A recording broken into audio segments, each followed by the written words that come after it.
ஆண்டவராகிய இயேசு கிறிஸ்துவின் நாமத்தில் உங்கள் யாவருக்கும் என் அன்பின் நல்வாழ்த்துக்கள். மீண்டுமாக ஒரு ஜெபிக்கலாம் வாங்க நிகழ்ச்சியிலே உங்கள் யாவரையும் சந்திப்பதில் கர்த்தருக்குள் நான் அதிக மகிழ்ச்சி அடைகிறேன். நாம் சந்தித்து கொள்ளும் போதெல்லாம் கர்த்தர் பேசின வார்த்தைகள், கர்த்தர் இந்த கடைசி காலத்தில் நமக்கு வெளிப்படுத்தி சொன்ன பல தீர்க்க தரிசன வார்த்தைகள், அந்த தீர்க்க தரிசன வார்த்தைகளை அடிப்படையாக வைத்து அவைகளை குறித்த ஒரு செய்தியை நம்ம கவனித்து கேட்டு கர்த்தர் பேசின வார்த்தைகளை விளங்கி கொண்டு அதற்காக ஜெபம் பண்ணுவதை வழக்கமாக வைத்திருக்கிறோம். இதில் சென்ற சில வாரங்கள் கர்த்தர் நமக்கு வைத்திருக்கிற கடைசி கால எழுப்புதலை பற்றி ஆண்டவர் பேசின பல காரியங்களோட அவைகளை விளக்கி சொன்ன சில செய்திகளையும் நான் உங்களுக்கு தொடர்ச்சியாக வாசித்து சொன்னேன். அதுக்கு பிறகு கர்த்தர் பேசின தீர்க்க தரிசன வார்த்தைகளின் நகல்களை உங்களில் அநேகர் பெற்றுக்கொண்டு தொடர்ந்து உங்களுடைய குடும்ப ஜெபத்திலும் தனி ஜெபத்திலும் உங்களுடைய குழு ஜெபங்களிலும் சபைகளிலும் கூட அதை வைத்து நீங்கள் பயன்படுத்தி ஜெபிக்கிறீர்கள் என்று நான் கேள்விப்பட்டு ரொம்ப மகிழ்ச்சி அடைகிறேன். நம்ம கர்த்தர் ஒரு காரியத்தை பேசினா நம்ம எப்படி ரியாக்ட் பண்ணுகிறோம் என்பதை வச்சு தான் கர்த்தர் நம்மிடத்தில் தொடர்ந்து பேசுவார். கர்த்தர் ஒரு காரியத்தை பேசும்போது அதை ஏதோ அந்த நேரத்தில் கேட்டுட்டு அதை குறித்து நம்ம எந்த கவலையும் இல்லாமல் எந்த ரெஸ்பான்ஸும் இல்லாமல் நாம் நடந்து கொள்வோம் என்றால் கர்த்தர் நிறைய காரியங்களை நம்மிடத்தில் பேச மாட்டார். கர்த்தரை பேச வைக்கிறதும் கர்த்தரிடத்திலிருந்து காரியங்களை பெற்றுக்கொள்வது என்பதிலும் விசேஷ கவனம் செலுத்துகிற தேவனுடைய பிள்ளைகள் அறிந்து கொள்ள வேண்டிய காரியம் அதுதான். கர்த்தர் வீண் கதை பேசுகிறவர் அல்ல. நமக்கு வேண்டாத காரியங்களை ஒரு வெட்டி கதைகள் சொல்லுவாங்க பாருங்கள், அதை இந்த திண்ணை பேச்சுன்னு சொல்லுவாங்க. வயசான பெரியவங்க வீட்டுக்கு முன்னால் 2 திண்ணை இருக்கும், அந்த தென்னையில் உட்கார்ந்து கொண்டு பல கதைகளை அவங்க காலத்து கதைகள் இருந்து ஆரம்பித்து நேற்று காஃபி குடித்த வரைக்கும் கதை பேசி முடிச்சுருவாங்க. இந்த மாதிரி கர்த்தர் வேண்டாத கதைகளை வேண்டாத வார்த்தைகளை பேசுகிறவர் அல்ல. அவர் பேசினாலே அதில் ஒரு முக்கியத்துவம் இருக்கணும். கர்த்தர் பேசுகிற வார்த்தைகளை கேட்டு நீங்கள் அதற்கு எப்படி ரியாக்ட் பண்ணுறீங்க, எந்த அளவுக்கு அதற்கு முக்கியத்துவம் கொடுக்கிறீர்கள் என்பதை வைத்துத்தான் கர்த்தர் நம்மிடத்திலே நிறைய காரியங்களை, இன்னும் ஆழமான காரியங்களை விளக்கி பேச முடியும். நம்ம ஒரு அனுபவத்தில் முதல் கட்ட அனுபவத்தோடு நின்று விடக்கூடாது. நம்ம பெற்றுக்கொண்டிருக்கிற வரத்தில், ஜெபத்தில், ஊழியத்தில் இன்னும் ஆழங்களை நோக்கி நம்ம நகர்ந்து செல்ல வேண்டும். அதைத்தான் கர்த்தர் நம்மிடத்தில் எதிர்பார்க்கிறார். அதை தொடர்ந்து நம்ம என்ன செஞ்சோம்னா, இஸ்ரவேல் தேசத்திற்கு கர்த்தர் வைத்திருக்கிற எழுப்புதல், இஸ்ரவேலர்கள் ரட்சிக்கப்படுவாங்களா? அதிலும் இன்றைக்கு நம்ம இஸ்ரவேலர்கள் என்ற வார்த்தையை சொன்ன உடனே இஸ்ரவேல் தேசத்தில் இருக்கிறவங்களை பற்றி தான் நம்ம நினைப்போம். ஆனால் இஸ்ரவேல் தேசத்தில் முழு இஸ்ரவேலர்களும் இல்லை என்பது தான் வேதம் நமக்கு காட்டும் உண்மை, சரித்திரம் நமக்கு காட்டும் உண்மை. இப்போ இஸ்ரேல் தேசத்தில் 2 கோத்திரங்கள் தான் இருக்கிறாங்க. அதை தாண்டி மீதி 10 கோத்திரங்கள், 12 கோத்திரம் சேர்ந்தது தான் இஸ்ரவேல் தேசம். அதில் மீதி இருக்கிற 10 கோத்திரங்கள் காணாமல் போய்விட்டார்கள். அவர்கள் இப்போ எங்கே இருக்கிறாங்க, என்ன பேரில் இருக்கிறாங்க, எந்தெந்த தேசங்களில் இருக்கிறாங்க என்பது சரித்திரத்துக்கும் தெரியாது, நமக்கும் தெரியாது, அவர்களுக்கும் தெரியாது. அதுதான் விசேஷம். அவங்களுக்கே அவங்க யார் அப்படிங்கிறது குறித்து நம்ம இஸ்ரேல் கோத்திரத்தில் இப்படி ஒரு கோத்திரத்தினுடைய வழி வந்தவர்கள் என்கிற சரித்திர காரியங்கள் கூட அவர்கள் அறிய முடியாதபடி அவங்க எங்கெங்கேயோ செதறி இருக்கிறாங்க. அவர்கள் எல்லாம் கர்த்தர் ஒன்று திரட்டி மறுபடியும் தேசத்துக்கு கொண்டு வந்து கர்த்தர் பூர்வ கால இஸ்ரவேலை அவர் சிருஷ்டித்து இஸ்ரவேலில் இருக்கிற 12 கோத்திரங்கள்லையுமே எழுப்புதலை கொண்டு வருவார். இதை குறித்து வேதம் என்ன சொல்லுகிறது அப்படின்னு நான் உங்களுக்கு விளக்கி சொன்னது மாத்திரமில்லை, கர்த்தர் அதை பற்றி என்ன பேசியிருக்கிறாரு, காணாமல் போன இனங்கள் எங்கெங்கெல்லாம் இருக்கலாம் என்கிற காரியங்களெல்லாம் நான் உங்களுக்கு விளக்கி சொன்னதோடு அது சம்பந்தமாக இப்போ கர்த்தர் நம்மிடத்தில் பேசின பல காரியங்கள், அதில் மேக்சிமம் இஸ்ரவேல் தேசத்துக்கு நாங்கள் அடிக்கடி கடந்து போய் அந்த தேசத்தினுடைய எழுப்புதலுக்காக ஜெபம் பண்ணின போது கர்த்தர் தம்முடைய பிள்ளைகளுக்கு நடுவிலே வெளிப்படுத்தி பேசின காரியங்கள், அதுபோக நான் என்னுடைய தனி ஜெபத்தில் வைத்து நான் கர்த்தருடைய பாதத்தில் இஸ்ரவேலுடைய எழுப்புதலின் மர்மங்களை குறித்து கேட்டபோது கர்த்தர் இன்னும் அங்கே வெளிப்படுத்தினதை தாண்டி இன்னும் அதிகமான காரியங்களை, ஆழமான காரியங்களை வெளிப்படுத்தி இருக்கிறார். குறிப்பிட்ட காலத்திற்காக தீர்க்க தரிசனங்கள் வைக்கப்பட்டிருக்கிறது என்று வேதம் சொல்கிற மாதிரி அவைகள் எல்லாம் கர்த்தர் வச்சிருக்கிறாரு. ஏற்ற சமயத்தில் ஏற்ற மனிதர்களிடத்தில் ஏற்ற விதத்திலே கர்த்தர் அவைகளை வெளிப்படுத்துவார் என்று நான் பரிபூர்ணமாக விசுவாசிக்கிறேன். அது மாத்திரம் இல்லை, அவைகளை குறித்தெல்லாம் கர்த்தர் நமக்கு இப்போ எந்த அளவுக்கு வெளிப்படுத்தி சொல்லணுமோ அவைகளெல்லாம் நான் உங்களுக்கு வெளிப்படுத்தி சொல்லி கர்த்தர் பேசின பல தீர்க்க தரிசன வார்த்தைகளை நகல்களாக உங்களுக்கு அனுப்பினோம். நீங்களும் இஸ்ரவேல் தேசத்துக்காக ஜெபிச்சிருக்கிறீங்க. இஸ்ரவேல் தேசத்தை தான் கர்த்தர் முதல்ல என் சொந்த தேசம், என் சொந்த ஜனங்கள் என்று வேறு பிரித்தார். அந்த தேசத்தார் இன்றைக்கு ரட்சிப்பினுடைய அனுபவமே இல்லாமல் நம்மெல்லாம் ரட்சிக்கப்பட்டு அபிஷேகம் பண்ணப்பட்டு கர்த்தரோடு நெருங்கின ஜீவிதம் செய்து ஊழியம் செய்து தரிசனம் பார்த்து அந்நிய பாஷை பேசி ஆவியினாலே தேவனுடைய பிள்ளைகள் என்று அழைக்கப்பட்டு எவ்வளவோ முன்னேறி வந்துட்டோம். ஆனால் பூர்வ குடிகளான கர்த்தரால் என் ஜனம் என்ற அடையாளம் இடப்பட்ட இஸ்ரவேலர்கள் இன்னைக்கு வரைக்கும் ரட்சிக்கப்படாமல் இருக்கிறாங்க. அதை குறித்து கர்த்தர் என்ன சொல்கிறாரு?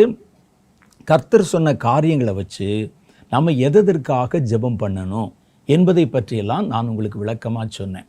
அதில் நம்ம இப்போ அனுப்பி கொண்டிருக்கிற தீர்க்க தரிசன நகல்கள், நீங்கள் நல்ல அந்த ஒரு விஷயத்தை உங்களுடைய மனசில் வச்சுக்கிறணும். எல்லா நிகழ்ச்சியிலும் தீர்க்க தரிசனத்தின் நகல்களை வாசிப்பது இல்லை. ஏன்னா தீர்க்க தரிசன நகல்களை நீங்கள் பெறுவதற்கு முன்னால் அந்த காரியத்தை குறித்த விவரங்கள் உங்களுக்கு தெரியணும். அது இல்லாமல் சும்மா அந்த வார்த்தைகளை படித்து பார்த்தால் நமக்கு ஒன்றுமே விளங்காது. அதனுடைய பின்னணி, அதில் சொல்லப்பட்டிருக்கிற காரியங்கள் இதெல்லாம் சொன்ன பிறகு தான் அந்த தீர்க்க தரிசனத்தை நான் வாசித்த பிறகு அந்த வாரத்தில் தான் உங்களுக்கு அனுப்பப்படும்.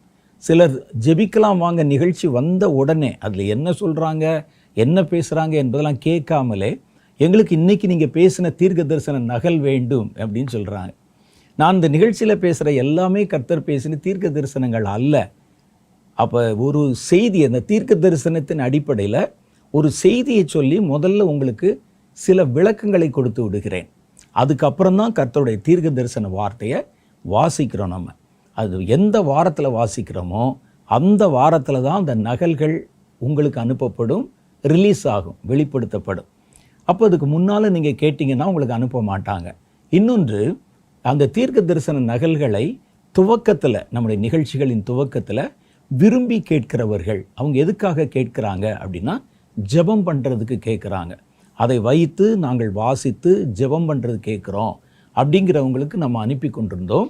அவர்கள் அதை எப்படி பெற்றுக்கொண்டார்கள் என்றால் இமெயிலில் நமக்கு தீர்க்க தரிசன நகல் அனுப்பவும் அப்படின்னு சொல்லுவாங்க.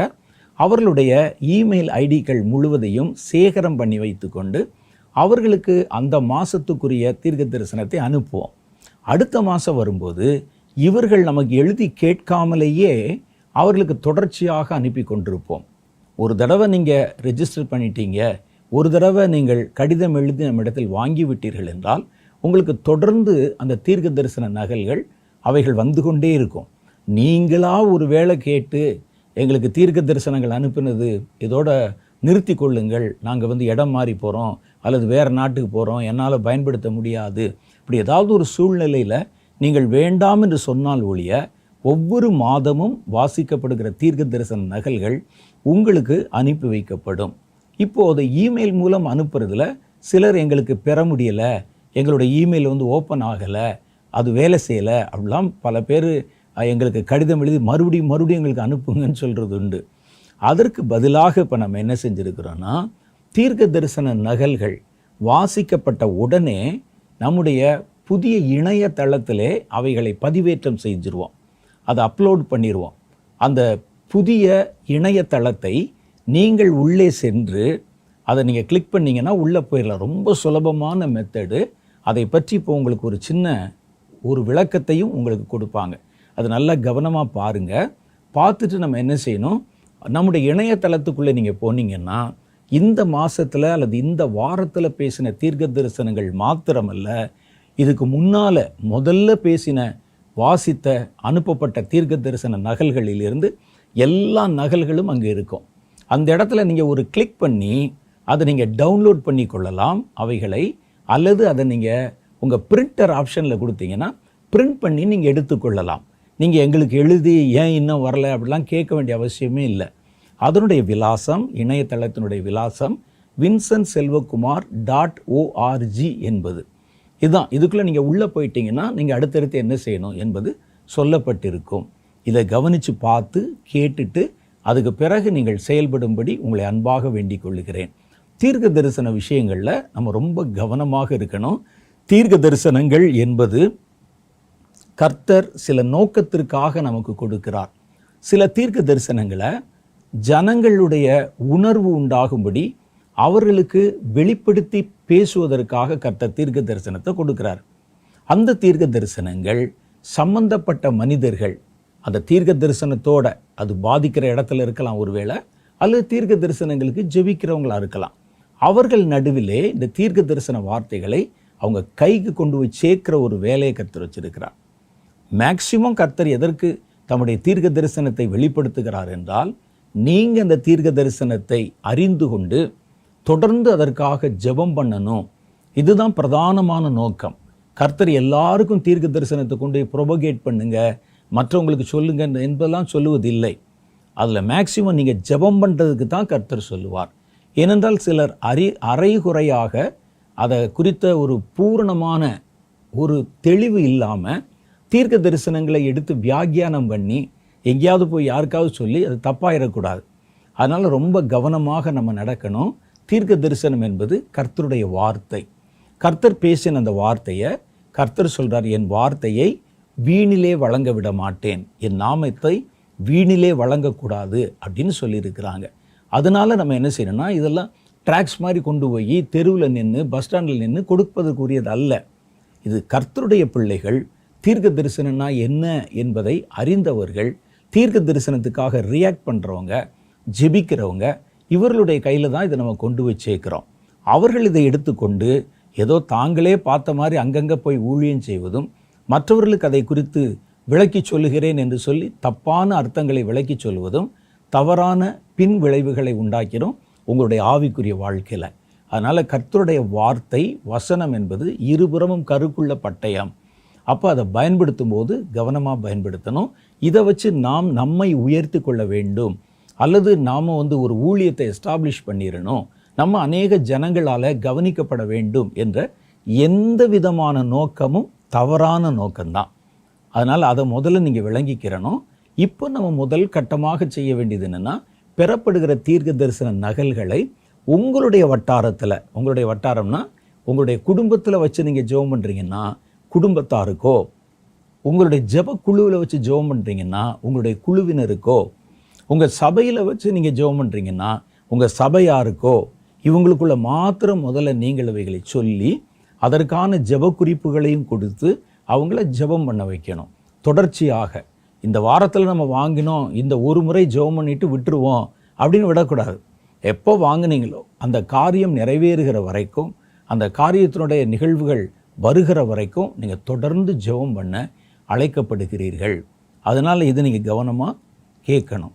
இப்போது நம்முடைய தீர்க்க தரிசன நகல்களை எப்படி பெற்றுக்கொள்வது என்பதை குறித்து ஒரு சின்ன வீடியோ கிளிப்பிங் இருக்குது. 1 நிமிஷத்துக்கும் குறைவான நேரம். அதை பார்த்துட்டு இன்னைக்கு தினத்தில் கர்த்தருடைய வார்த்தைக்குள் நம்ம கடந்து போகிறோம். வாங்க அந்த கிளிப்பிங்கை பார்க்கலாம். vincentselvakumar.org என்ற இணையதளத்தில் வாராந்திர தீர்க்க தரிசனங்களை பெற இந்த எளிய வழிமுறையை பின்பற்றவும். முதலில் கூகுள் இணையதளத்தில் vincentselvakumar.org என்று சர்ச் செய்யுங்கள். பிறகு முடிவுகளிலிருந்து அதிகாரப்பூர்வமான வெப்சைட்டை கிளிக் செய்யுங்கள். ஹோம் பேஜ் ஓபன் ஆனதும் மெனு ஆப்ஷனை கிளிக் செய்து ப்ராபசிஸ் என்ற ஆப்ஷனை செலக்ட் செய்யுங்கள். உங்கள் இமெயில் ஐடி மற்றும் பாஸ்வேர்டை பதிவு செய்தவுடன் உங்கள் இமெயில் ஐடியில் ரிசீவ் ஆன OTP எண்ணை பதிவு செய்யுங்கள். லாகின் ஆன பிறகு மாதம் வாரியாகவும் வாரம் வாரியாகவும் தீர்க்க தரிசனங்கள் இருப்பதை நீங்கள் பார்க்கலாம். எந்த தீர்க்க தரிசனத்தை பார்க்க வேண்டுமோ அந்த மாதம் அல்லது வாரத்தை தேர்வு செய்தவுடன் அந்த மாதம் வாரத்திற்கான தீர்க்க தரிசனத்தை நீங்கள் திரையில் பார்க்க முடியும். தீர்க்க தரிசன இமேஜை கிளிக் செய்தால் முழு தீர்க்க தரிசனத்தையும் உங்களால் பார்க்க இயலும். நீங்கள் அதை சேவ் பண்ண விரும்பினால் டவுன்லோட் ஆப்ஷனை கிளிக் செய்யுங்கள். தீர்க்க தரிசனத்திற்காக ஜெபியுங்கள் மற்ற ஜெப வீரர்களுக்கும் பகிர்ந்து கொள்ளுங்கள்.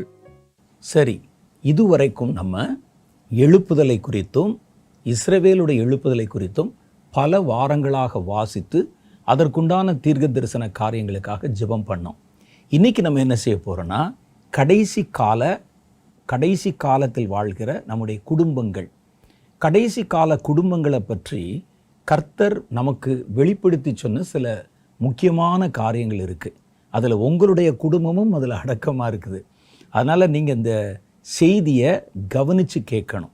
கடைசி கால குடும்பங்களை பற்றி கர்த்தர் பல காரியங்களை நமக்கு வெளிப்படுத்தி பேசியிருக்கிறார். எந்தெந்த காரியத்தில் கவனமாக இருக்கணும், எந்தெந்த காரியத்தில் நம்ம எப்படி நடந்து கொள்ளணும் போன்ற பல காரியங்களை அந்த தீர்க்க தரிசன வார்த்தையின் மூலம் கடைசி காலத்து குடும்பங்களுக்கு கர்த்தர் ஒரு எச்சரிக்கை செய்தியாக கொடுத்திருக்கிறார். அதை வாசிக்கிறதுக்கு முன்னால் கடைசி கால குடும்பங்களை குறித்த சில விவரங்களை நம்ம தெரிந்து கொள்ள போகிறோம். கடைசி கால குடும்பங்கள் சந்திக்கிற பிரச்சனைகள் வித்தியாசமானவைகள். நான் என்னுடைய ஊழிய நாட்களில் ஊழியத்தை துவக்கின போது, சரியா அது 1980களில் ஆரம்பித்த போது, எங்களுடைய குடும்பங்கள், நான் வழிநடத்தின குடும்பங்கள், நான் பார்த்த குடும்பங்கள், அவங்க சந்தித்த பிரச்சனைகள் வேற. நான் ஊழியத்துக்கு வர்றதுக்கு முன்னால் 70, 72, 60, 69 எங்கள் குடும்பங்கள் சந்தித்த பிரச்சனைகள் வேற. அதில் இருக்கிற மேக்சிமம் பிரச்சனைகள் இப்போல்லாம் பார்த்தீங்கன்னா தூசி மாதிரி சாதாரணமான பிரச்சனைகள். ஆனால் அப்போ அது நமக்கு ஒரு பெரிய பிரச்சனையாக தெரியும். ஒரு பண பற்றாக்குறை இருக்கும், கடன் வாங்க வேண்டி இருக்கும், மாதத்தில் சில நாட்களுக்குள்ளே வாங்கின சம்பளம் முடிஞ்சு போயிடும், யார்கிட்ட கடன் வாங்கிறது, எங்கே வட்டி கட்டுவது, இந்த மாதிரியான சின்ன சின்ன பிரச்சனைகள் தான் அந்த நாட்களிலே நிறைய இருக்கும் குடும்பங்களில். பெரிய பிரச்சனைகள் எல்லாம் இருப்பதில்லை. நான் ஊழியத்துக்கு வந்த புதுசில் கூட குடும்பங்கள் சந்தித்த பிரச்சனைகள் என்பது வித்தியாசமானது. சொல்லுவாங்க, என்னுடைய கணவர் பொறுப்பில்லாமல் இருக்கிறாரு பிரதர், அவருக்கு ஜெபம் பண்ணணும். என்னுடைய கணவர் ரட்சிக்கப்படாமல் இருக்கிறாரு, அல்லது என்னுடைய மனைவி ரட்சிக்கப்படாமல் இருக்கிறாங்க, அவங்களுக்காக ஜெபம் பண்ணணும். வீட்டுக்கு வந்தால் அவருக்கு முன்கோபம் வருகிறது, யாரையும் அடிச்சிடறாரு, என்னை அடிச்சிடறாரு, பிள்ளைகளை அடிச்சிடறாரு, இவ்வளோதான் பிரச்சனை அப்படின்னு சொல்லி வருவாங்க. அப்புறம் நம்ம ஜெபம் பண்ணி அனுப்புவோம். சில நாட்களுக்குள் அவர்களாகவே சமாதானமாகி போயிடுவாங்க. ஆனால் இப்போ இந்த கடைசி காலங்களில் குடும்பங்கள் சந்திக்கிற பிரச்சனைகள் வித்தியாசமானவைகள். குடும்பத்தில் இருக்கிற பிள்ளைகள் சந்திக்கிற பிரச்சனைகள் வித்தியாசமானவைகள். குடும்பத்தில் ஒரு காலத்தில் நீங்கள் பார்த்தீங்கன்னா எங்களுடைய நீட்ஸ், தேவைகள் என்பது ரொம்ப கொஞ்சமாக இருந்தது. ஒரு தெருவில் ஒரு 4 வீட்டில் தான் டெலிஃபோன் இருக்கும். அந்த டெலிஃபோனும் பார்த்தீங்கன்னா லேண்ட்லைன் டெலிஃபோனாக இருக்கும். நான் ஊழியத்துக்கு வந்த பிறகு 1984, 85 தான் எங்கள் வீட்டில் லேண்ட்லைன் ஃபோனே நாங்கள் வாங்கி மாட்டினோம். அது தெருவில் 1, 2 தான் இருக்கும். அப்போ இந்த ஃபோனுக்கு நம்ம கட்டுகிற செலவு, அதுக்கு கொடுக்குற பில் என்பது ரொம்ப குறைவாக இருக்கும். ஏன்னா வீட்டில் இருக்கிற 5 பேரும் அல்லது 7 பேரும், எங்கள் வீட்டில் 7 பேர், நாங்கள் 7 பேரும் இந்த ஒரு ஃபோனை தான் உபயோகப்படுத்த வேண்டி இருக்கும். ஆனால் இப்போ உள்ள காலங்களில் நீங்கள் பார்த்தீங்கன்னா ஒரு வீட்டில் 7 பேர் இருந்தால் 15 ஃபோன் இருக்குது. சிலர் 3 ஃபோன் வச்சுருக்கிறாங்க. சாதாரண ஃபோன் வச்சுருக்கிறாங்க, ஸ்மார்ட் ஃபோன் வச்சுருக்கிறாங்க, ஆப்பிள் ஃபோன் வச்சுருக்கிறாங்க, இன்னும் நிறையா என்னென்னமோ இருக்குது, எனக்கு தெரியல. ஒரு ஆளுக்கு 3, 4 இருக்குது. வீட்டில் அதிகமாக சேருகிற குப்பைகள் என்னன்னு பார்த்தீங்கன்னா, இந்த ஃபோனுக்கு கொடுக்கக்கூடிய அந்த ரீசார்ஜ் பண்ணக்கூடிய ரீசார்ஜஸ் இருக்குது பாருங்கள், அதை யூஸ் பண்ணிவிட்டு அடுத்த ஃபோன் வாங்கினோன்னே இதை தூக்கி உள்ளே போட்டுருவாங்க. அது பார்த்தீங்கன்னா ஒரு கூடை நிறையா கிடைக்கும் ஒரு வீட்டில். அது என்ன பேசுகிறார்கள், எதற்கு 7 பேர் கொண்ட ஒரு குடும்பத்தில் 15 ஃபோன் ஏன் யூஸ் பண்ணுறாங்க? பள்ளிக்கு போகிற குழந்தைகள் கூட பள்ளிக்கு கொண்டு போக முடியாவிட்டாலும் வீட்டுக்கு வந்த உடனே ஏன் ஃபோன்லேயே அதிக நேரம் செலவழிக்கிறாங்க? இது 1984 எல்லாம் கற்பனை பண்ணி பார்க்க முடியாத விஷயங்கள். அதே மாதிரி இப்போ இருக்கிற குடும்பங்களில் பிள்ளைகளுக்கு எந்த ஒரு பாவ காரியமும் எந்த ஒரு விஷயமும் இருந்த இடத்துலேருந்து 4ஆம் பேருக்கு தெரியாமல் சுலபமாய் வீட்டுக்குள்ளே வந்து விடுகிறது. முந்தையெல்லாம் போய் ஒரு கடையில் வாங்கணும், மார்க்கெட்டில் போய் அந்த பொருள் கிடைக்குதா அப்படின்னு பார்க்கணும். இப்போ அப்படியெல்லாம் இல்லை. இருக்கிற இடத்துலையே ஒரு சுவிட்சை தட்டி பட்டனை தட்டி ஆர்டர் போட்டால் எல்லா பொருள்களும், இல்லீகலான காரியங்கள் கூட வீட்டுக்கு வந்து சேர்ந்துரு. அப்போ இப்படிப்பட்ட காலங்களில் யாரை எங்கே எதில் கண்காணிப்பது, நமக்கு தெரிவதே இல்லை அது. அப்போ குடும்பம் ஒருவரையும் கண்காணிக்க முடியாதபடிக்கு மாறிக்கொண்டு வருகிறது. இது தவிர இப்போல்லாம் நீங்கள் பார்த்தீங்கன்னா, நான் சொல்லுகிற காலத்தில் 83, 84 எல்லாம் உச்சகட்டமாக போதைப் பொருள் என்னன்னு கேட்டால் சிகரெட்டு பிடிப்பது. சிகரெட்டு பிடிக்கிறான் அப்படின்னு தெரிஞ்சால் அது ஒரு உச்சகட்ட ஒரு மீறுதல், ஒரு பாவம். ஆனால் இப்போ அப்படி கிடையாது. வாலிபர்கள் சர்வசாதாரணமாக புதிய புதிய போதைப் பொருள்களை, ஐஸ் அப்படின்னு ஒன்று சொல்கிறாங்க, கூலிப்புன்னு ஒன்று சொல்கிறாங்க, இன்னும் பார்த்தீங்கன்னா ப்ரௌன் சுகர் கிடைக்கிறது, பல காரியங்கள் தெரு முனையில் கிடைக்குது, வீட்டு வாசலில் கிடைக்குது, ஆன்லைனில் கிடைக்குது. சாப்பிட்ற பொருள்களை கொண்டு வருகிறார்கள்ல சில கம்பெனிகளில், அது கொண்டு வந்து ஆர்டர் போட்டு அதன் வழியாக கூட ரகசியமாக வீடுகளுக்கே வந்து சேர்ந்து விடுகிறது. அந்த காலத்தில் இருந்த போதைப் பொருள்கள் என்று சொல்லுகிற ஒயின், பிராந்தி, விஸ்கி, ரம்மு, ஜின்னு, பீர் போன்றவைகள் எல்லாம் பின்னுக்கு தள்ளப்பட்டு ராஜபோதை என்று சொல்லுகிற போதைப் பொருள்களுக்கு இன்னைக்கு இருக்கக்கூடிய இளைய தலைமுறை உள்ளே சிக்கி கொண்டிருக்கிறது. அப்போ நம்முடைய பிள்ளைகள் அதில் போய் அதை பயன்படுத்த ஆரம்பித்தால் நம்மால் அதை கண்டுபிடிக்கவே முடியாது. ஒரு வாசனை தெரியாது, அதில் ஒரு சிகரெட் பிடிச்சா அதில் வருமே அந்த மாதிரி ஒரு ஸ்மெல் தெரியாது, ஒரு புகை தெரியாது, அவன் பயன்படுத்தி இருக்கிறானா என்பதையே கண்டுபிடிக்க முடியாது. அந்த அளவுக்கு அவைகள் இன்றைக்கு தீவிரம் காட்ட துவங்கி இருக்கின்றன. இதனால் வாலிப தலைமுறை, நீ அடுத்து வருகிற தலைமுறையை குறித்து ஒரு பயம் நம்முடைய மனதில் இருக்கிறது. அவங்க எந்த நேரத்தில் என்ன செய்வான், யாரோட பழக்கம் வச்சிருக்கிறான், என்னென்ன விதமான தீய பழக்கங்களில் சிக்கி இருக்கிறாங்க, இவர்களை விடுவிக்க முடியுமா முடியாதா என்கிற கவலை இன்றைக்கு நம்முடைய குடும்பங்களை தீவிரமாய் ஆட்டி படைக்கின்றன. அப்போ குடும்பங்களை குறிவைத்து இந்த கடைசி காலத்தில் சாத்தான் தீவிரமாக கிரியை செய்கிறான் என்பதை தெரிந்து கொள்ள முடிகிறது. முன்னெல்லாம் நீங்கள் பார்த்தீங்கன்னா திருமண வாழ்க்கையில் புருஷன் அடித்தாலும் அல்லது அடங்கி போனாலும் அந்த குடும்பமாகவே இருக்கும். சில குடும்பங்களை வந்து சொல்லுவாங்க, கணவன் அடிக்கிறாரு, மனைவி அடிக்கிறா, அல்லது வீட்டில் எப்போ பார்த்தாலும் பிரச்சனையாக இருக்குது அப்படின்னு சொல்லி ஜெபம் பண்ண சொல்லுவாங்க. பெரியவர் இடத்துல போய் ஆலோசனை கேட்பாங்க, அவங்க 2 பேரையும் கூப்பிட்டு அட்வைஸ் பண்ணுவாங்க. அப்படித்தான். இப்போ அப்படி இல்லை. முன்னுக்குன்னு ஒரு 2 அடி அடித்தா அடுத்த நிமிஷம் வக்கீல் நோட்டீஸ் வருகிறது, 4வது நாள் விவாகரத்தாகி விடுகிறது. இப்போல்லாம் பார்த்திங்கன்னா ஒரு அவசரமான ஒரு உலகம். எந்த காரியத்திலும் ஒரு சாந்தம், ஒரு தயவு, ஒரு பொறுமை இல்லாத ஒரு சூழ்நிலை நிலவி கொண்டு வருகிறத பார்க்குறோம். இப்போ இருக்கிற தலைமுறையினர் எதுக்கு கோவப்படுவான்னு தெரியாது, எதற்கு என்ன செய்வான்னு என்று தெரியாது. சர்வசாதாரணமாக கழுத்தில் கத்தியை வச்சு அறுத்து போட்டு போயிட்டே இருக்கிறாங்க. சர்வசாதாரணமாக கொலை செய்து விட்டு போய் விடுகிறார்கள். இன்றைக்கி சமுதாயமே ஒரு வித்தியாசமாக மாறி இருக்குது. ஒருவேளை இந்த நாட்களில் இருக்கிற வாலிபர்களோ புதிய தலைமுறையை சேர்ந்தவங்களுக்கோ உங்களுக்கு வித்தியாசம் தெரியாது. நாங்கள் இந்த 2 காலகட்டத்துக்கும் நடுவில் நாங்கள் ரட்சிக்கப்பட்டு நாங்கள் இதுக்கு முந்தின காலத்தையும் பார்த்து பிந்தி வருகிற இந்த காலத்தை நாம் பார்க்கும்போது எனக்குள்ளே பயம் வருகிறது. வருஷத்துக்கு வருஷம் கால சூழ்நிலைகள் மாறிக்கொண்டே போகிறதே. குடும்பங்களில் பிள்ளைகளை எப்படி கவனிப்பது, எப்படி பார்ப்பது, அவங்களை எப்படி ஒரு கர்த்தருக்குள்ளே வழிநடத்துவது, எப்படி அவர்களை உள்ளே கொண்டு வந்து கண்காணிக்க வைப்பது, இதெல்லாம் நமக்கு வந்து தெரியாத, நம்முடைய மனதை பயமுறுத்துகிற ஒரு காரியமாக காணப்படுகிறது. 2 வயசு 3 வயசு குழந்தை செல்ஃபோனை எடுத்து அன்லாக் பண்ணி அதுவாகவே தனக்கு இஷ்டமான வீடியோக்களை போட்டு பார்க்குது. பெற்றோரும் அதை என்கரேஜ் பண்ணுறாங்க. பார்த்தீங்களா, சின்ன வயசில் எவ்வளோ ஞானம், எவ்வளோ புத்தி, ஃபோனை கொடுங்களேன் பிரதர், என்ன செய்கிறான் பாருங்கள். ஃபோனை கொடுத்தோம்னா உடனே என்ன 2 வயசு 2.5 வயசு இருக்கும், ஒரு வார்த்தை கூட சரியாக உச்சரிக்க தெரியாது, நடக்க தெரியாது ஒழுங்கா. கையில் ஃபோனை கொடுத்துட்டா போதும், பிள்ளைகளை அழுகையை நிறுத்தி விடுகின்றன. தாங்களாய் தங்களுக்கு பிடித்த வீடியோக்களை போட்டு பார்க்குற அளவுக்கு அவர்களுக்குள்ளே ஞானம் வந்து விட்டது. அப்போ இதெல்லாம் நமக்கு ஒரு ஆபத்தான ஒரு சூழ்நிலையை உண்டு பண்ணுவதை தெளிவாக நம்ம அறிய முடிகிறது. அதனால தான் கர்த்தர் சொன்னார், கடைசி கால குடும்பங்கள் மேலே சாத்தான் தன்னுடைய தந்திரங்களையும் தன்னுடைய அம்புகளையும் தன்னுடைய சகல கண்ணிகளையும் குடும்பங்களுக்கு எதிராக வைத்து அவைகளை செயல்படுத்தி கொண்டிருக்கிறான்.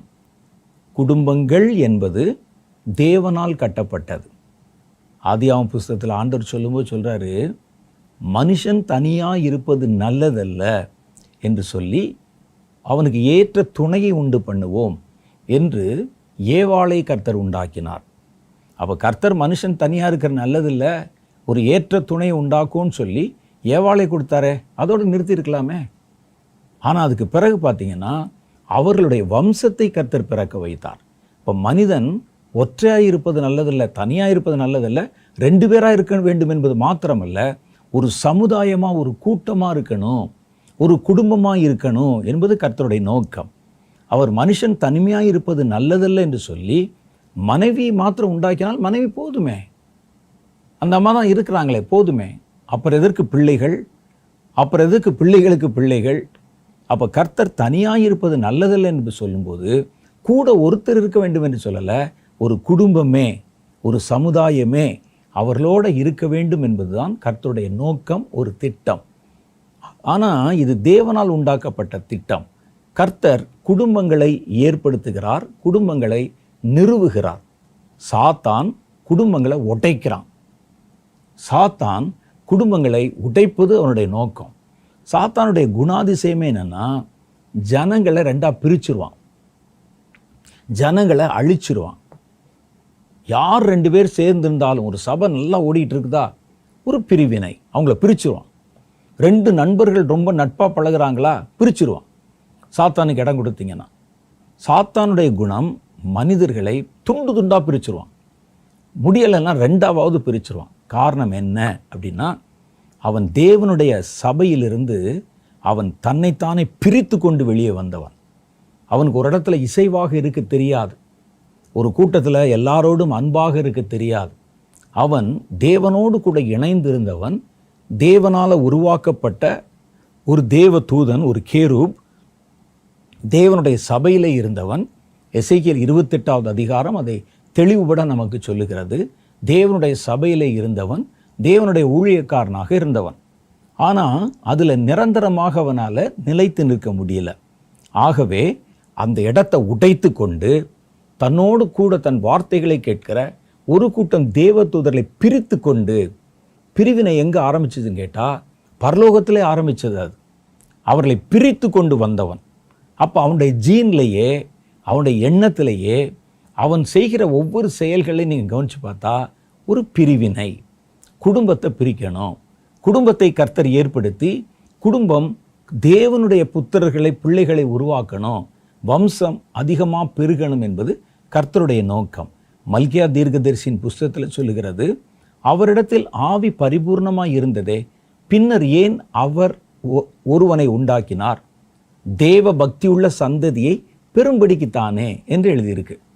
அப்போ கர்த்தரிடத்தில் ஆவி பரிபூர்ணமாக இருந்துச்சே, அவரிடத்தில் அவருடைய வல்லமை பரிபூர்ணமாக இருந்துச்சே, அவர் சம்பூர்ணம் உள்ளவராக இருந்தாரே, அவரிடத்தில் எல்லாம் இருந்தபோது அவர் ஏன் ஒரு மனிதனை படைத்தார் அப்படின்னு கேட்டால், தேவ பக்தி உள்ள ஒரு சந்ததியை உருவாக்குவதற்காக அந்த வேலை கர்த்தர் மனிதனுக்கு கொடுத்தார்.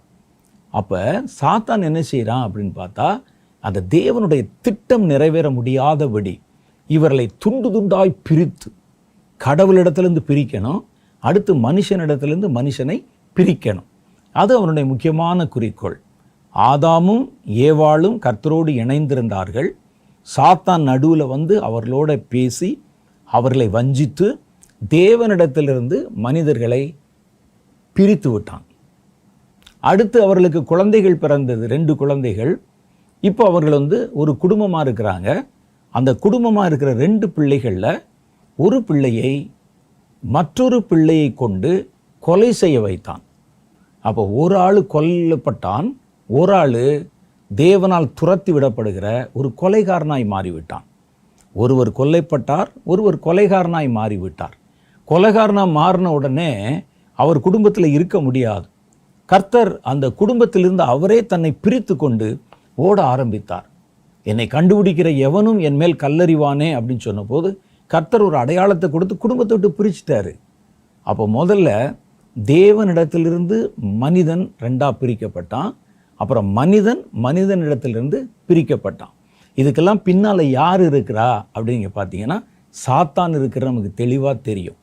அவன்தான் இப்படிப்பட்ட பிரிவினைகளை கொண்டு வருகிறவன். ஒருவனை அடித்து கொலை செய்ய ஒரு நல்ல காரணம் இருந்தால் பரவாயில்ல. 2 பேரும் கொண்டு வந்து கர்த்தருக்கு காணிக்கை படைச்சாங்க. தன்னுடைய காணிக்கையை கர்த்தர் ஏற்றுக்கொள்ளவில்லை.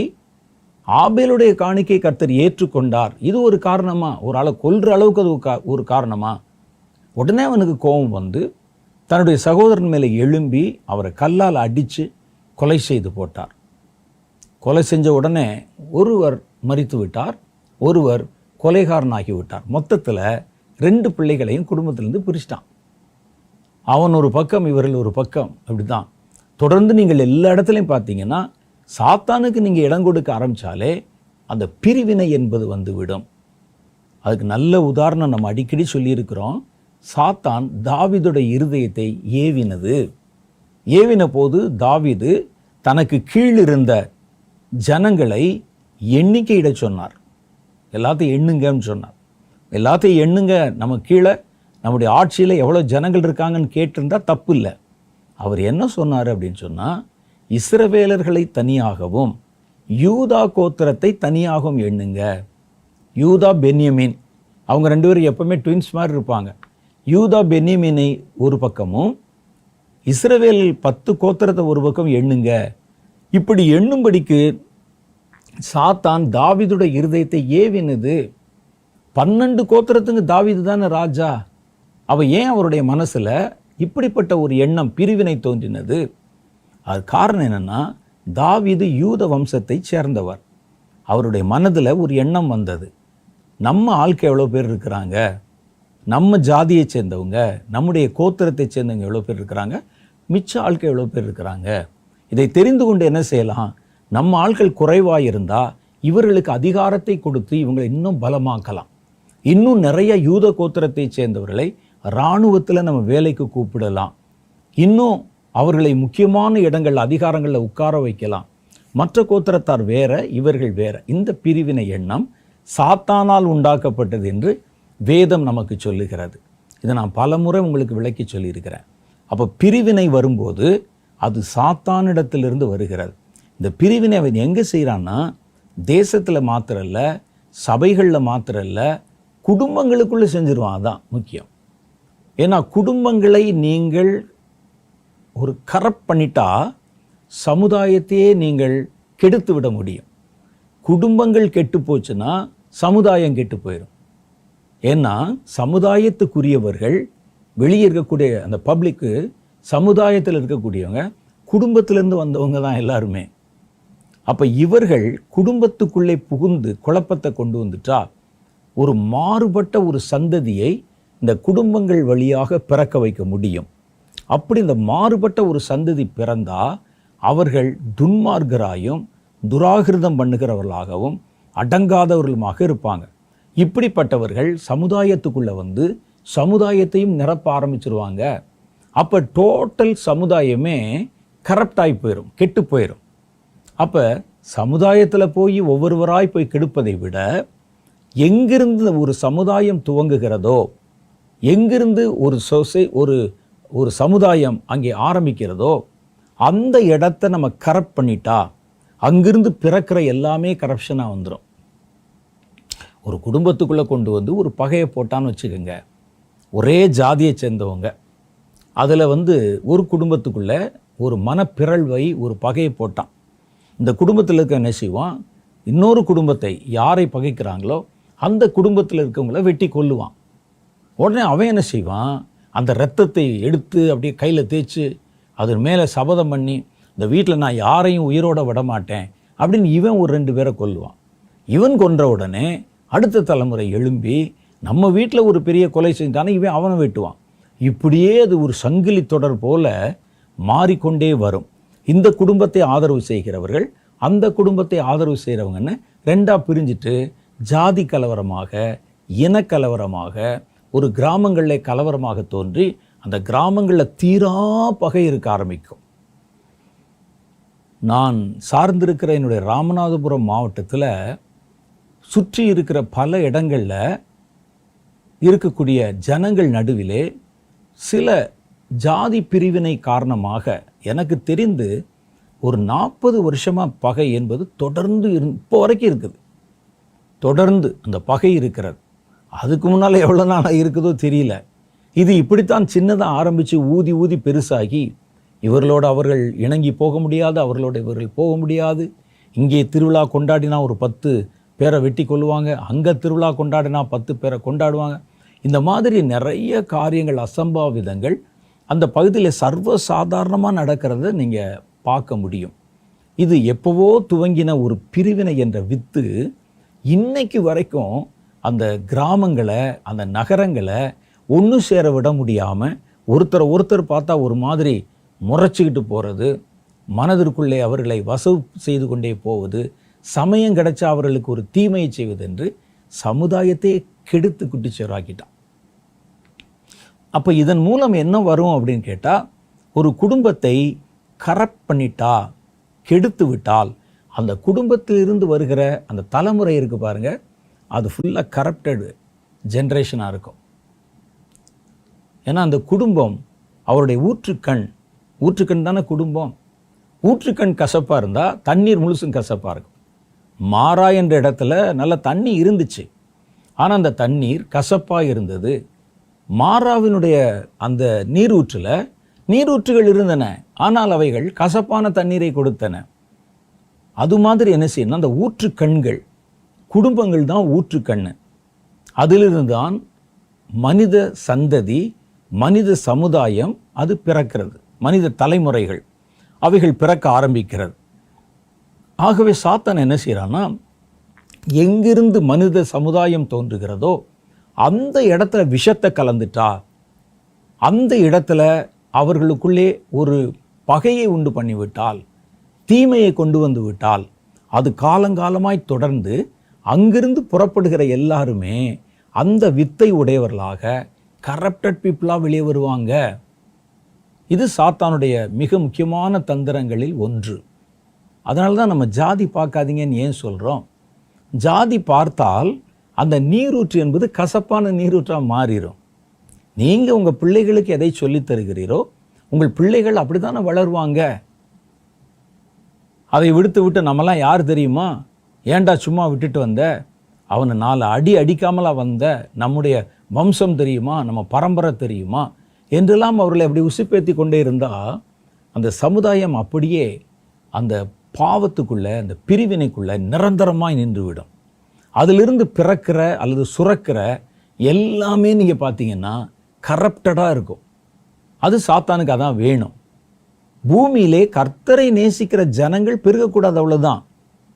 இப்போது கர்த்தரை நேசிக்கிறோன்னு சொல்லி கிறிஸ்தவ பாட்டு பாடி, கிறிஸ்தவ ஜெபம் பண்ணி, கிறிஸ்தவ ஆலயங்களுக்கு போய் கிறிஸ்தவ வேதத்தை படித்திருக்கிற பிள்ளைகள் நடுவிலையுமே அவர்கள் தங்களை கிறிஸ்தவர்கள் என்று நினைத்து கொண்டாலும் ஒரு பிரிவினை விதையை உள்ளே போட்டுருவான்.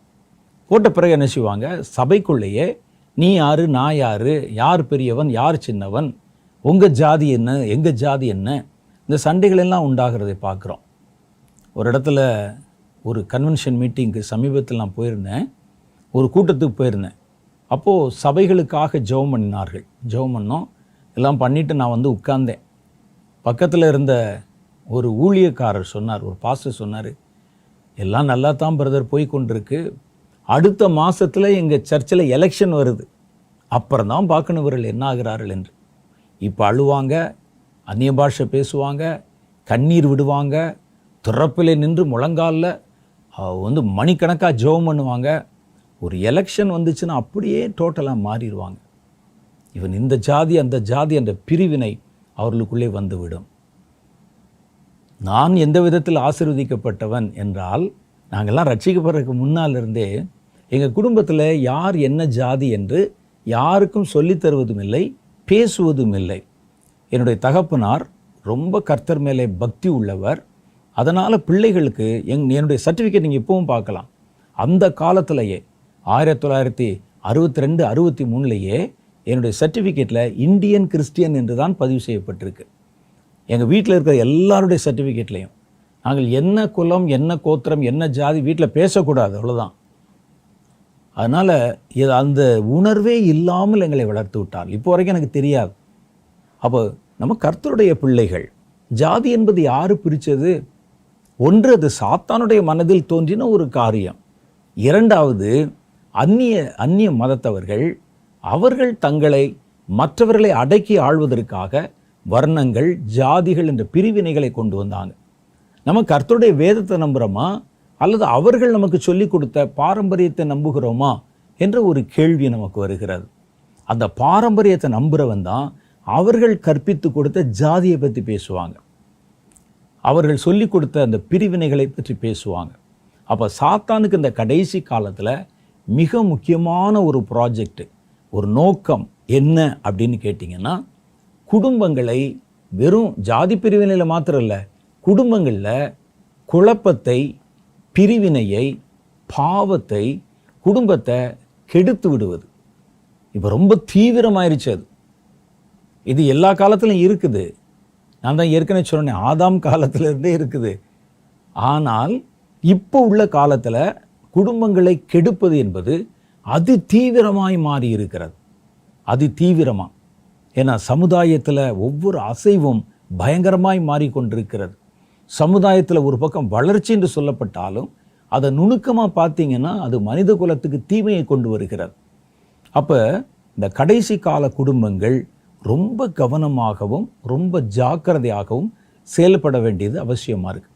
இப்போ நம்முடைய மனதில் ஒரு கேள்வி வருகிறது, என்ன தெரியுமா?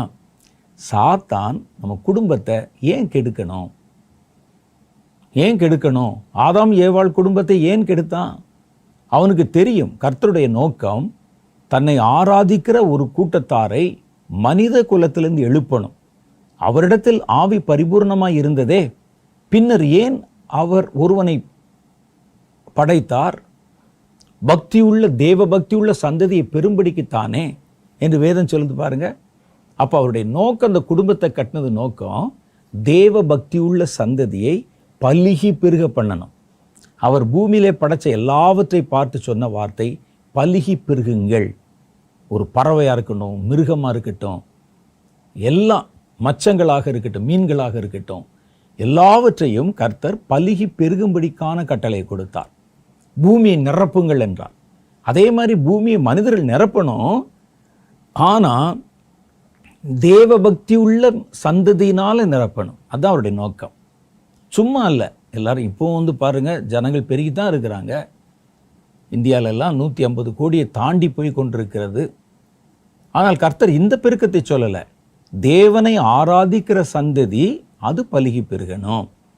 ஆனால் சாத்தான் இந்த சந்ததியை பலுகி பெருக முடியாமல் அதை நிறுத்த முடியாது. ஆனால் அந்த பலுகி பெருகிற சந்ததியை கர்த்தருக்கு எதிராக திருப்பிவிட முடியும், அல்லது அவர்களை கெடுத்து விட முடியும். உள்ளுக்குள்ளே கொண்டாந்து விஷத்தை போடுறது மூலம், பாவத்தை போடுறது மூலம் குடும்பத்தை கெடுத்து ஒன்றும் இல்லாமல் நாசமாக்கிட முடியும். அந்த வேலையைத்தான் செய்கிறான். இப்போ கடைசி காலத்தில் கர்த்தர் வருகிற நேரம் வந்ததுனால தீவிரமாய் ஜனங்களை ஒருத்தர் கூட விடாதபடிக்கு எல்லா குடும்பங்களையும் குறிவைத்து குடும்பங்களுக்குள்ளே தன்னை நுழைத்து கொண்டு புகுத்தி கொண்டு ஒரு தவறான தலைமுறையை எழுப்புவதற்கு ஆட்கள் கிடைக்கிறாங்களா என்று சொல்லி எவனை விழுங்கலாமோ என்று சாத்தான் வகை தேடி கொண்டிருக்கிறான். அப்போ இதை நம்ம புரிஞ்சுக்கிட்டு நம்முடைய குடும்பத்தை வேலி அடைத்து பராமரிக்க வேண்டியது நம்முடைய கடமைகளில் ஒன்று. ஏன் கடைசி காலத்தில் சாத்தான் குடும்பங்கள் மேல் கண் வைக்கிறான் அப்படின்னா அதுக்கு 2 காரியம் இருக்குது. ஒன்று, கர்த்தர் இந்த பூமிக்கு வரும்போது அவரை ஏற்றுக்கொள்ளுகிற, ராஜாவாக ஏற்றுக்கொள்ளுகிற கர்த்தருடைய தேவ பக்தி உள்ள சந்ததி பெருகிவிடக்கூடாது. அது ஒரு நோக்கம். ஏன்னா இயேசு மறுபடியும் திரும்ப வருகிறார் உலகத்திற்கு. அது உங்களுக்கு தெரியும். அவர் திரும்பி வருவது உலகத்தை 1000 வருடம் அரசாளுமை செய்ய போகிறார். அவர் 1000 வருடம் இந்த பூமியில் அரசாளுமை செய்யணும்னா அவருக்கு ஆளுமை செய்வதற்கு மனிதர்கள் வேண்டும். ஆள் இல்லாமல் எப்படி ஒருவர் ராஜாவாக முடியும்? அப்போ அதற்காக கர்த்தர் மனிதர்களை சிருஷ்டிக்கிறார், மனிதர்களை பெருக பண்ணுகிறார், மனிதர்களை தங்களுக்கென்று ஆயத்தப்படுத்துகிறார். சிருஷ்டிக்கிறார்னா உட்கார்ந்து நான் சொல்கிற மாதிரி ஆதியாமத்தில் இருக்கிற சிருஷ்டிப்பல்ல.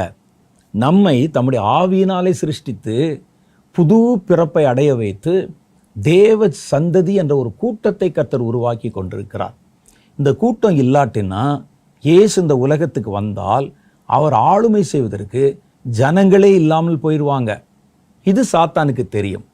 அதனால எல்லா குடும்பத்தையும் எதையும் விட்டுறாம குடும்பங்களுக்குள்ள ஒரு கரப்ஷன், ஒரு பிரிவினை, ஒரு இச்சை, ஒரு பாவம், ஒரு முன்கோபம், இப்போ ஏதாவது ஒன்றை உள்ளே கொண்டாந்து விதைச்சிடணும் என்று அவன் தீவிரம் காட்டி கொண்டிருக்கிறான்.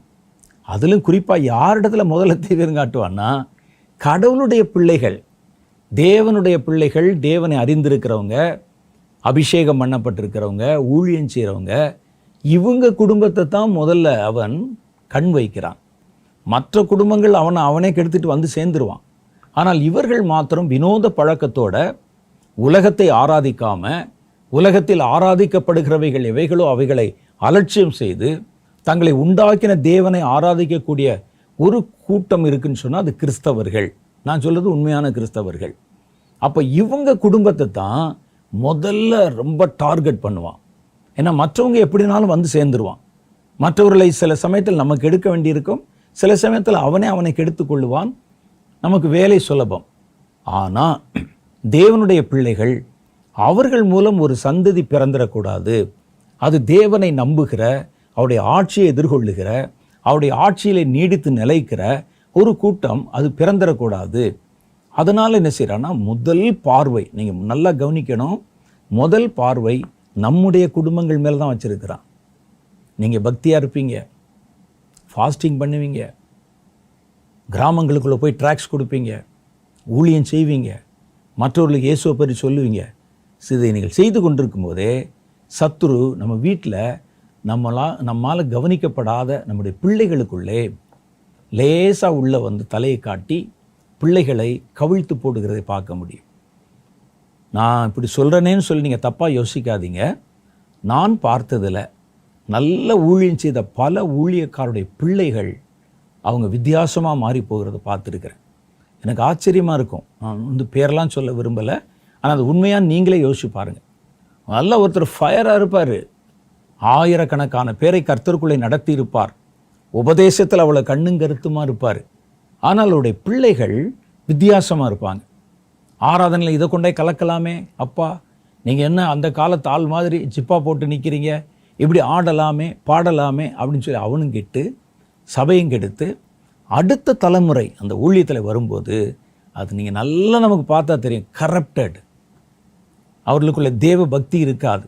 ஏன் இந்த பிள்ளைகளுக்குள்ள இப்படி வருது? முதல் காரியம், சாத்தானுடைய கண் பார்வை தேவனுடைய பிள்ளைகள் மேலாம் இருக்குது.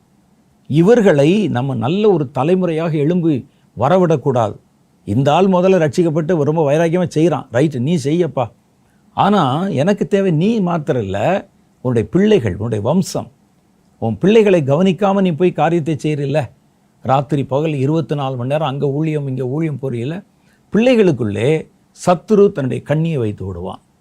இப்படி தான் நிறைய இடங்களில் நல்ல பெரிய பெரிய ஊழியங்கள், ஒரு காலத்தில் புகழ்பெற்ற ஒரு ஊழியமாக இருந்த ஊழியங்கள் எல்லாம் மண்ணோடு மண்ணாய் மாறி போயிருக்கின்றன. அவருடைய பிள்ளைகள் அதை குறித்த உணர்வே இல்லாமல் மாறி போயிருக்கிறாங்க. அப்போ தேவ பக்தி உள்ள குடும்பங்களை சாத்தான் முதல்ல டார்கெட் பண்ணி அவர்கள் பக்தி உள்ள ஒரு சந்ததியை கர்த்தருக்கு பிறப்பித்து விடாதபடிக்கு அவர்களை கண்ணும் கருத்துமா தீவிரமாக கண்காணிக்கிறான். ஏன்னா மல்கியா புஸ்தகத்தை மறுபடியும் நீங்கள் ஞாபகத்தில் வைங்க. அவரிடத்தில் ஆவி பரிபூர்ணமாக இருந்தது. பின்னர் ஏன் அவர் ஒருவனை சிருஷ்டித்தார்? தேவ பக்தி உள்ள சந்ததியை பெரும்படிக்குத்தானே. அப்போ இந்த கடைசி காலத்திலலாம் தேவ பக்தி உள்ள சந்ததி கர்த்தருக்கு தீவிரமாக வேணும்.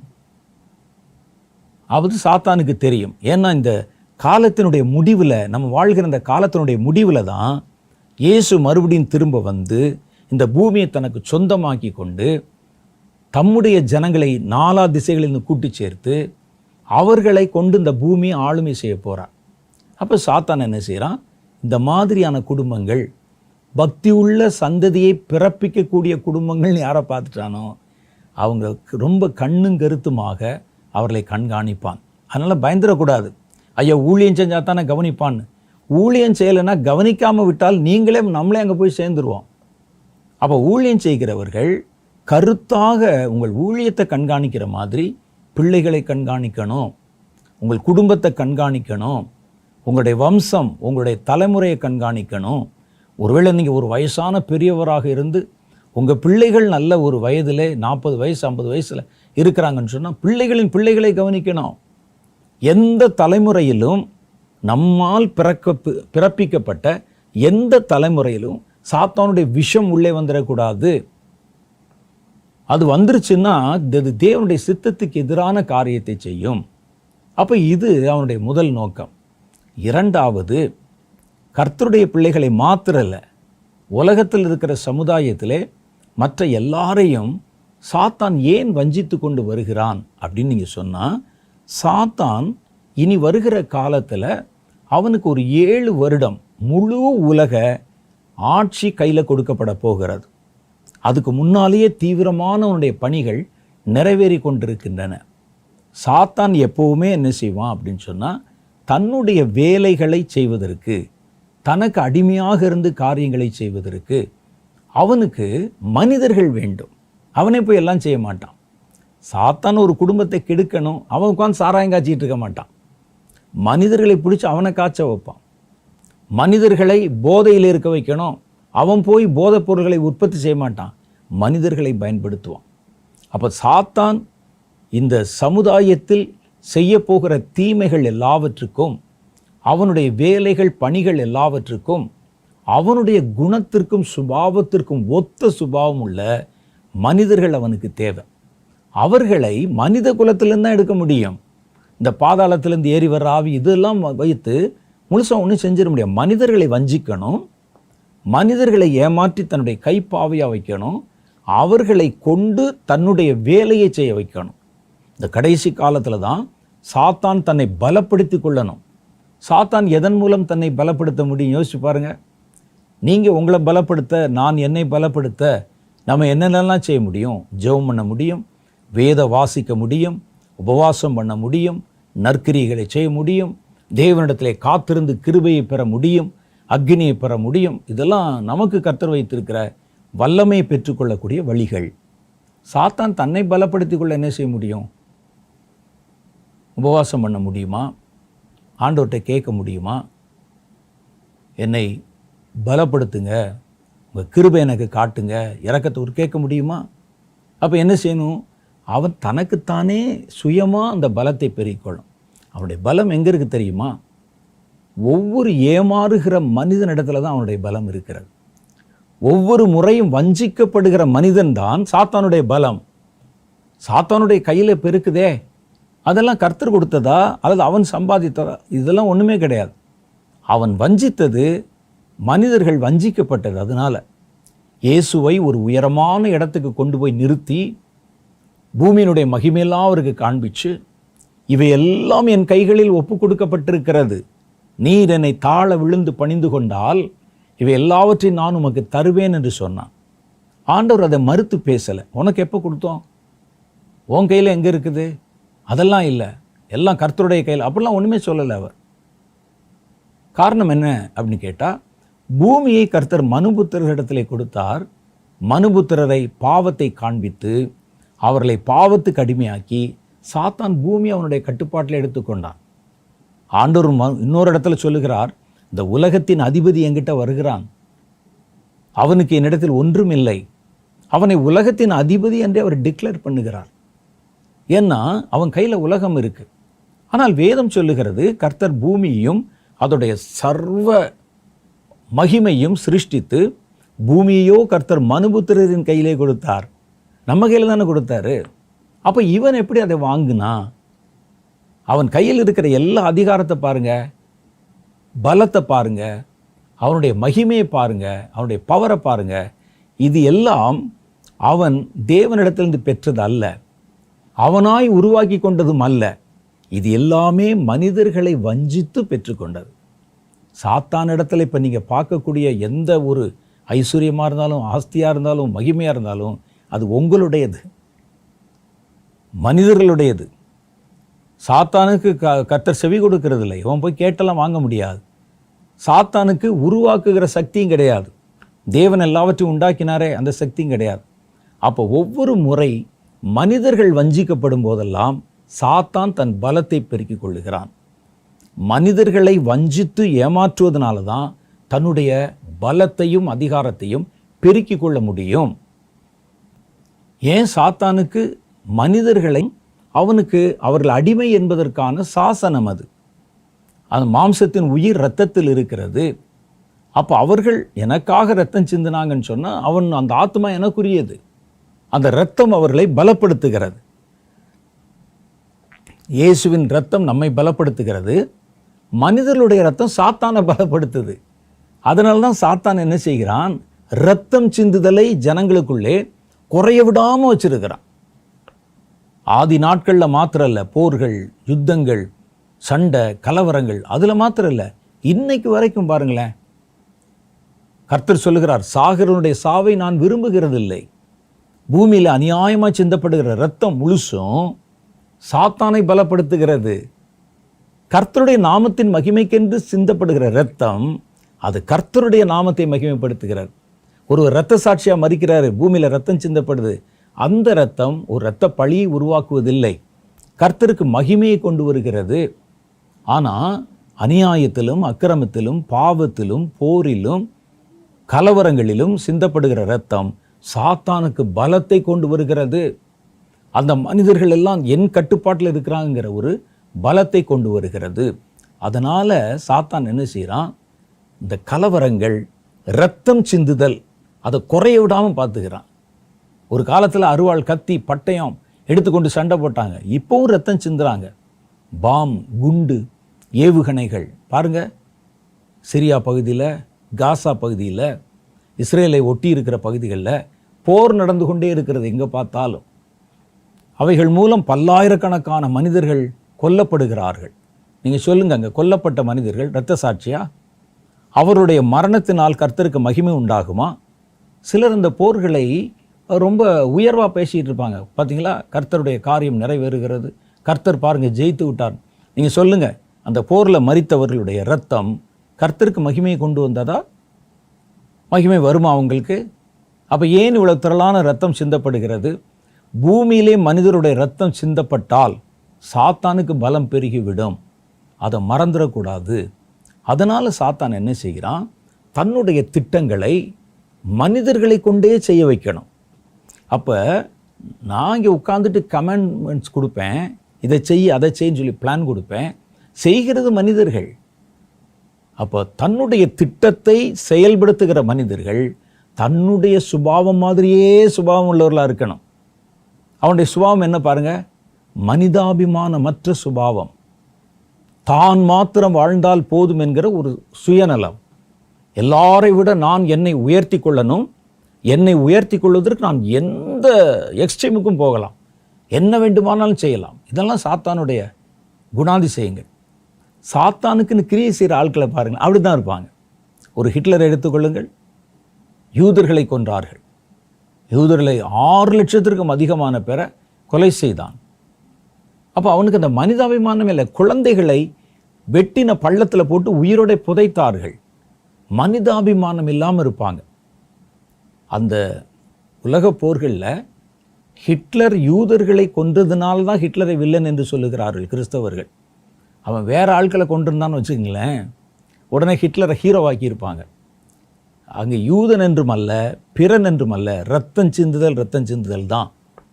இன்னைக்கு அந்த ஹிட்லர் செய்ததை விட பலமான அந்த கொலைகள், படுகொலைகள் யுத்தம் என்ற பெயரில் ரஷ்யா பகுதிகளிலும் உக்ரைன் பகுதிகளிலும் இன்னும் உலகத்தின் பல பகுதிகளிலும் தொடர்ந்து நடைபெற்று கொண்டிருக்கிறது. அதை யாரும் நம்ம பெருசாக பேசுகிறதில்ல. காரணம் என்னன்னு கேட்டால், நம்முடைய மனசில் நம்ம வச்சுருக்கோம், யூதர்கள் என்பவர்கள் கடவுளுடைய பிள்ளைகள். இப்போ நம்மளாம் என்ன சாத்தான் பிள்ளையா? அப்போ மற்ற சாகிறவனெல்லாம் யார்? அது யூதர்களாக இல்லாமல் வேறொரு இனத்தாராக இருந்தால் இன்னைக்கு வரைக்கும் பேச மாட்டாங்க. 6 லட்சம் பேர் செத்ததை இவ்வளவு பிரலாபித்து யாரும் பேச மாட்டாங்க. அப்போ நன்றாக ஒரு காரியங்களை தெரிந்து கொள்ளுங்க. பூமியிலே ரத்தம் சிந்தப்பட்டால் சாத்தானுக்கு வல்லமை பெருகி விடுகிறது. பவர், இரத்தத்தினால பவர். அதனால பாருங்கள், ஆட்டு இரத்தத்தையோ மாட்டு இரத்தத்தையோ எருமை மாட்டு இரத்தத்தையோ கோழியினுடைய இரத்தத்தையோ பல இடங்களில் இப்பெல்லாம் பாருங்கள் அதிகமாக நரபலி செலுத்த ஆரம்பிச்சிருக்கிறாங்க. இந்த எலெக்ஷன் நேரங்கள் வரும் பொழுது எல்லாரையும் நான் சொல்லலை, பல பேர் இப்படிப்பட்ட அருவருப்பான கிரியைகளை நம்பி கோடிக்கணக்கில் பணம் செலவழித்து மனிதர்கள் பல பேருடைய உயிர்களை நரபலியாக கொடுப்பாங்க. பெரிய பெரிய கட்டடங்கள் கட்டும்போது அஸ்திபாரத்தில் நரபலி கொடுப்பாங்க. மனிதனுடைய இரத்தம், குழந்தைகளுடைய இரத்தம், முதல்ல பிறந்த பிள்ளையினுடைய இரத்தம், இதெல்லாம் சாத்தானுக்கு பவரை கொடுக்கும்னு ஒரு கட்டுக்கதைகளை கட்டி வைத்து அந்த இரத்தத்தை சிந்தினால், மனிதனுடைய யாருடைய இரத்தத்தை சிந்தினாலும், விருதாவாய் சிந்தப்பட்டாலும் அது சாத்தானுக்கு மகிமை கொண்டு வரும். கர்த்தருடைய நாமத்து நிமித்தம் ஒருவன் இரத்த சாட்சியாய் தன்னுடைய இரத்தத்தை சிந்தினால் அந்த இரத்தம் தேவனுக்கு மகிமை கொண்டு வரும். அதை நம்ம தெளிவாக விளங்கி கொள்ளணும். அப்போ மனிதர்கள் நடுவிலே இரத்தம் சிந்த வைப்பதற்கு மனிதர்களையே பயன்படுத்துகிற அவலம். அப்போ இரத்தம் சிந்தும் போது அவனுக்கு கண் இறங்கவே கூடாது, ஒரு மனிதாபிமானம் வந்துவிடவே கூடாது. அந்த அளவுக்கு கிரியை செய்கிற ஒரு கல் நெஞ்சமான ஒரு தலைமுறை அவனுக்கு தேவைப்படுது. இப்போ நீங்கள் பார்க்குற யுத்தங்கள் எல்லாம் ரொம்ப கொஞ்சம், இனிமேல் தான் வருகிறது. யுத்தத்தின் செய்திகளையும் கேள்விப்படுவீங்க. இன்னும் தீவிரமான யுத்தங்கள் வருகிறது. அதில் மனிதாபிமானம் இல்லாமல் தனக்காக இரத்தத்தை சிந்துகிற ஒரு கூட்டம் பேர் வேணும். அதற்கான தலைமுறையை குடும்பங்கள்லேருந்து தான் தேட முடியும். நம்ம கவனமாக இருக்கணும். நம்முடைய பிள்ளைகளோ, நம்முடைய குடும்பத்தை சேர்ந்த நம்முடைய வேர்களிலிருந்து வருத யார் ஒருத்தரோ சாத்தானுக்கு மாத்திரம் பணியாளராய் போயிடவே கூடாது ஐயா. கடவுளுக்கு ஊழியம் செய்யட்டா கூட பரவாயில்ல, நான் சாத்தானுக்கு ஊழியம் செய்து விடக்கூடாது. என் பிள்ளைகள் பாதுகாக்கப்படணும். என் பிள்ளைகள் போய் சாத்தானுக்கு வேலை செஞ்சு அவன் கொடுக்குற ஒரு கூலியை வாங்கி வயிறு பரளிக்கிற அளவுக்கு நான் அவ்வளவு கேவலமாகி விட்டேனா? என்னுடைய கர்ப்பம் திறந்து நான் பிறப்பித்த என்னுடைய பிள்ளை சாத்தானுக்கு போய் போஸ்ட் ஓட்டுறான், சாத்தானுடைய காரியத்தில் போய் நின்று கொண்டிருக்கிறான், அவனுக்கு வேலைக்காரனாக இருக்கிறான், அடிமை போல நடத்துகிறான் என்றால் நம்முடைய மனம் எவ்வளோ வேதனைப்பட வேண்டும். அதுக்கு தான் நம்ம என்ன செய்யணும்? நம்முடைய குடும்பங்களுக்காக ஜெபிக்க வேண்டும். ஒரே ஒரு நிமிஷம் நம்ம ஜெபம் பண்ணி நாளைய தினத்தில் இன்னும் சில காரியங்களை நம்ம தியானம் செய்ய போகிறோம். அன்பும் இரக்கம் நிறைந்த எங்கள் பரலோக பிதாவே, நாங்கள் பேசிக்கொண்ட வார்த்தைகளை கர்த்தர் கவனித்து கேட்டீர். இந்த வார்த்தைகளை கேட்ட எங்கள் ஒவ்வொரு குடும்பத்தின் மேலும் கர்த்தர் தம்முடைய கண்களை வைத்து எங்கள் குடும்பத்தில் இருக்கிற ஒரு சின்ன ஒரு ஜீவன் கூட சத்துருவின் கைகளிலே வழிவிலகி போய்விடாதபடி உம்முடைய கண்களை வைத்து எங்களுக்கு ஆலோசனை தந்து எங்களை சுற்றிலும் வேலி அமைத்து எங்களை பராமரித்து காக்கும்படி நான் ஜெபிக்கிறேன். இந்த வார்த்தைகளுக்கு செவி கொடுத்த ஒவ்வொருவரையும் பேராய் ஆசீர்வதியும். அவருடைய பிள்ளைகளை சந்ததியை ஆசீர்வதியும். சகல பொறுப்புகளையும் கர்த்தருடைய கரத்திலே ஒப்புக் கொடுக்கிறேன். இயேசுவின் மூலம் எங்கள் ஜெபம் கேளும் எங்கள் பிதாவே, ஆமென். இன்றைக்கி கர்த்தர் நம்ம இடத்தில் நிறைய விஷயங்களை பேசியிருக்கிறாரு. நாளைய தினத்தில் நம்ம இதனுடைய மற்றொரு பகுதியையும் தியானிக்க போகிறோம்.